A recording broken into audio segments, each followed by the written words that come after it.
Yung pinipritong isda na malaki.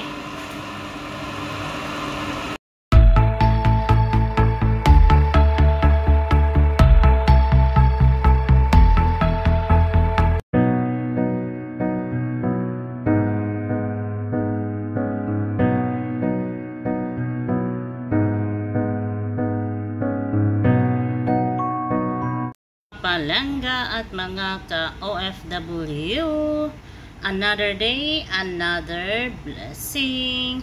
Kamusta ang lahat-lahat? Ngayong araw ay magluluto ang aming tagaluto ng marag si Mitch, at ang kanyang gagamiting isda ay ito. Pakita ko. Ito yung gagamitin niyang para, or lulutuin niya para sa marag si Mitch.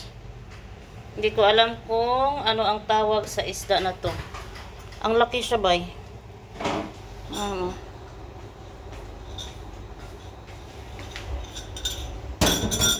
Comment down below kung alam nyo kung anong tawag sa isda na to.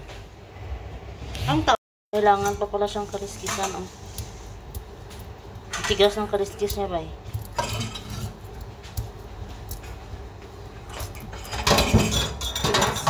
Ako magkaliskis, bay.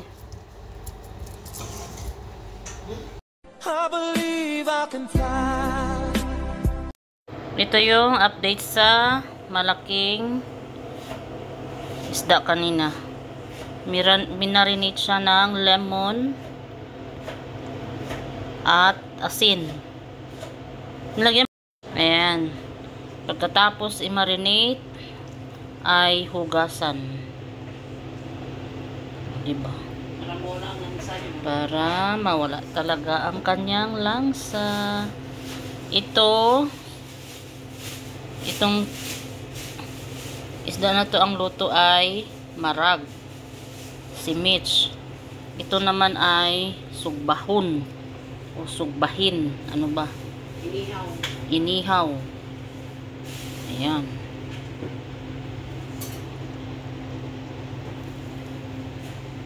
Kung una mo nga lang, daw bangus siya, no? Pero hindi siya bangus.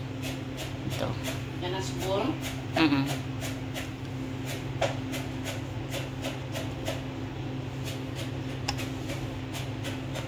Ayan na.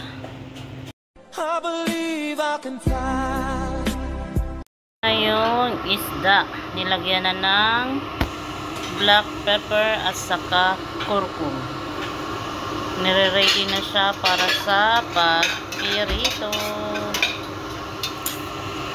Dahil ito ay marag. Bago siya gagawing marag, kailangang prituhin. Ayan. Nagumpisa ng prituhin ang malaking isda.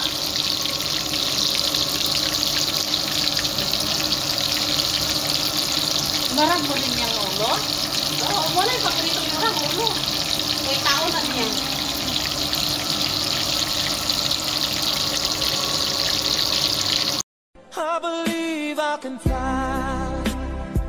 At dahil dalawang klaseng isda ang lulutuin ngayon, yung isa ay nasa ren na or nasa oven.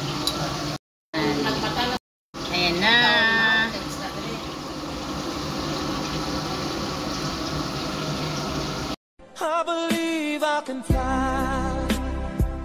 Ito yung sinugba na isda.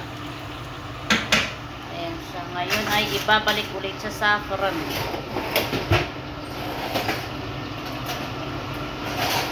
Babalik ta rin lang yata ito siya.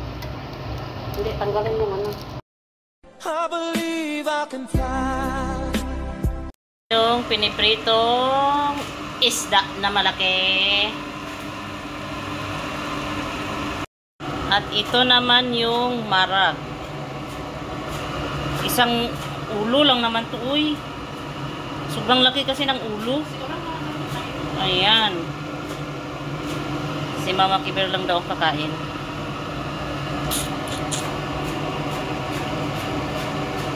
Maragsi Mitch for today's video. I believe I can fly. Ito naman yung update ng ating sinubang isda. Pero sa friend ang ginamit or oven. O, diba?